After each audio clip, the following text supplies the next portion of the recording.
Hello students, welcome to you government commerce college B Com part second EAFM paper second financial management वित्तीय प्रबंध chapter वित्तीय नियोजन एवं पूंजीकरण एवं सब पॉइंट पूंजीकरण कैपिटलाइजेशन।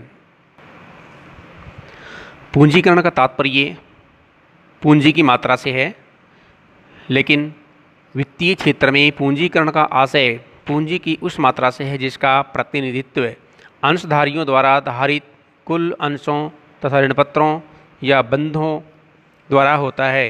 पूंजीकरण की यह व्याख्या संकीर्ण है क्योंकि इसके अंतर्गत संचिति एवं आधिक्यों को सम्मिलित नहीं किया गया है, जबकि व्यवहार में दीर्घकालीन आवश्यकताओं की पूर्ति के लिए इनका प्रयोग किया जाता है। इस दृष्टि से ग्रस्टेन वर्ग द्वारा दी गई परिभाषा उचित मानी जाती है। उनके अनुसार व्यावहारिक दृष्टिकोण से पूंजीकरण का तात्पर्य व्यापार के लिए नियमित रूप से लगी पूंजी के लेखांकन मूल्य से है। इसके अंतर्गत स्वामित्व पूंजी, जिसमें पूंजी स्कंद और स्वामित्व कोष एवं आधिक्य लिया जाता है, और ऋण पूंजी, जिसके अंतर्गत ऋणपत्र अथवा उसी प्रकार के अन्य ऋणपत्रों का समावेश होता है, को सम्मिलित किया जाता है। इस प्रकार पूंजी की मात्रा के अंतर्गत अंश पूंजी, ऋण पूंजी तथा संचिति एवं आधिक्य तीनों को ही सम्मिलित किया जाता है। पूंजीकरण बराबर स्वामित्व पूंजी प्लस दीर्घकालीन ऋण पूंजी, या ऐसे कर सकते हैं कि पूंजीकरण बराबर अंश पूंजी प्लस स्वतंत्र संचय प्लस ऋणपत्र प्लस दीर्घकालीन ऋण। पूंजीकरण के सिद्धांत, थ्योरी ऑफ कैपिटलाइजेशन। पूंजीकरण की समस्या नवस्थापित कंपनियों तथा विद्यमान कंपनी सभी के समक्ष आती है। विद्यमान कंपनी को व्यवसाय विस्तार के लिए पूंजी की मात्रा का निर्धारण करना पड़ता है।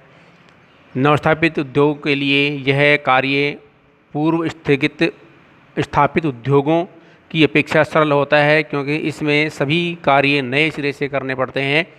किसी व्यवसाय के लिए पूंजीकरण की मात्रा निर्धारित करने के लिए इस प्रकार सिद्धांतों का प्रयोग किया जा सकता है। जैसे नंबर 1 है लागत का सिद्धांत, द थ्योरी ऑफ कॉस्ट। इस सिद्धांत के अनुसार किसी संस्था का पूंजीकरण उसकी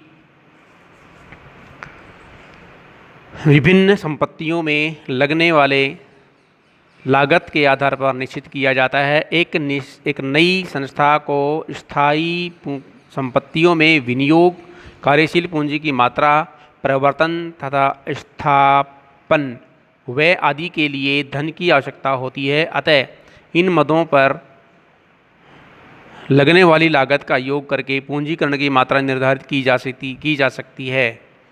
इस सिद्धांत के अनुसार निर्धारित पूंजी की मात्रा किसी व्यवसाय अथवा संस्था का चालू विनियोग मूल्य प्रदर्शित नहीं करती है, क्योंकि इसका निर्धारण प्रारंभिक लागत पर किया जाता है जो कि अपरिवर्तनशील होती है।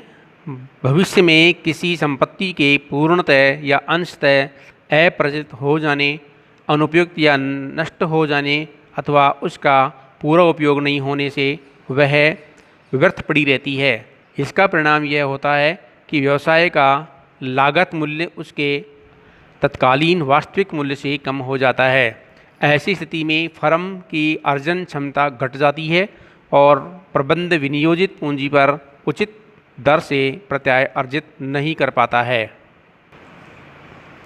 दूसरे शब्दों में, लागत सिद्धांत के अनुसार पूंजी की मात्रा निर्धारित करते समय संस्था की अर्जन क्षमता को ध्यान में नहीं रखा जाता है, बल्कि संपत्तियों में लगी राशि का योग करके पूंजीकरण निर्धारित किया जाता है। सिद्धांत नंबर 2, उपार्जन सिद्धांत या थ्योरी द अर्निंग थ्योरी। लागत सिद्धांत की उपरोक्त वर्णित सीमाओं के दो कारण पूंजीकरण का आय उपार्जन सिद्धांत अधिक उपयोगी है। इस सिद्धांत के अनुसार एक संस्था की पूंजीकरण की राशि उसके द्वारा अर्जित की जाने वाली आय के आधार पर ज्ञात की जाती है, क्योंकि प्रत्येक संस्था का मुख्य उद्देश्य लाभ कमाना होता है। अतः इस संस्था को इतनी आय अवश्य होनी चाहिए जिससे कि उसके समस्त परिचालन व्यय घटाने के बाद इतनी राशि बच जाए कि ऋण पर ब्याज एवं विनियोजित पूंजी पर उचित लाभांश प्राप्त प्रदान किया जा सके। यदि ऐसा नहीं होता है तो संस्था की लागत के आधार पर विनियोजित पूंजी का मूल्य घट जाएगा। इसलिए किसी संस्था का पूंजीकरण उसकी आय अर्जन करने की योग्यता के आधार पर किया जाना चाहिए। आय सिद्धांत के अनुसार कंपनी की उपार्जित आय का उचित प्रत्याय दर से पूंजीकरण करके पूंजी आवश्यकता का अनुमान लगाया जा सकता है।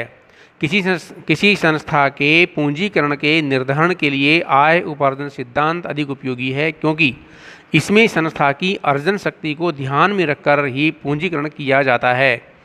किंतु इसके लिए संभावित आय तथा पूंजीकरण या प्रत्याय दर की गणना का सही अनुमान लगाना आसान नहीं होता है, क्योंकि संभावित आय की राशि न केवल पूंजी की मात्रा पर निर्भर करती है, बल्कि सामान्य मूल्य स्तर, मांग की लोचता एवं प्रकृति, लागत तत्व, प्रतिस्पर्धा की मात्रा, राज्य की औद्योगिक तथा वित्तीय नीतियों पर निर्भर करती है। इसी प्रकार पूंजीकरण की दर की गणना के लिए भी उद्योग विशेष की विभिन्न इकाइयों की अर्जनों का विश्लेषण करना पड़ता है,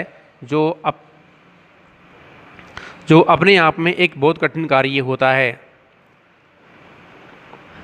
यही नहीं, व्यवसाय चक्रों की व्यवस्थाओं में परिवर्तन से पूंजीकरण की दर में अनिश्चितता बनी रहती है।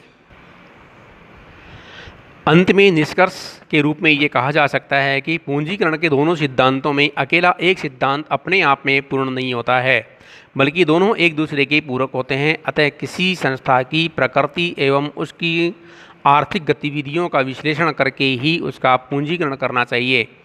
यद्यपि नई संस्थाओं का पूंजीकरण करने के लिए लागत सिद्धांत तथा विद्यमान संस्थाओं के पूंजीकरण के लिए आय सिद्धांत अधिक श्रेयकर या उपयोगी होते हैं। अर्थात दूसरी संस्थाओं में जो पूंजी लगी हुई है, उस संस्थाओं की पूंजी का विश्लेषण करके और नवीन संस्था जो लगाई जा रही है के लिए पूंजी की आवश्यकता का अनुमान लगाया जा सकता है। धन्यवाद। इस पूंजीकरण की प्रक्रिया में पूंजी प्राय दो प्रकार से विभाजित हो जाती है। एक हो जाता है अल्प पूंजीकरण, तो दूसरा हो जाता है अति पूंजीकरण। तो किसी संस्था को सही ढंग से सुचारू रूप से संचालित करने के लिए उसके लिए ऑप्टिमम लेवल ऑफ कैपिटलाइजेशन आवश्यक होना चाहिए। अर्थात संस्था के अंदर विनियोजित करने के लिए पूंजी की मात्रा आवश्यकता से अधिक होती है तो भी खतरनाक होती है, और आवश्यकता से कम होती है तो भी कार्यों को बाधित करने के लिए खतरनाक हो जाती है। इसलिए एक निश्चित मात्रा में जो उसको आवश्यक हो उतनी ही मात्रा में पूंजीकरण किया जाना चाहिए। उससे अधिक या उससे कम करने पर संस्था में हानि के अलावा और कुछ भी नहीं हो पाएगा। धन्यवाद।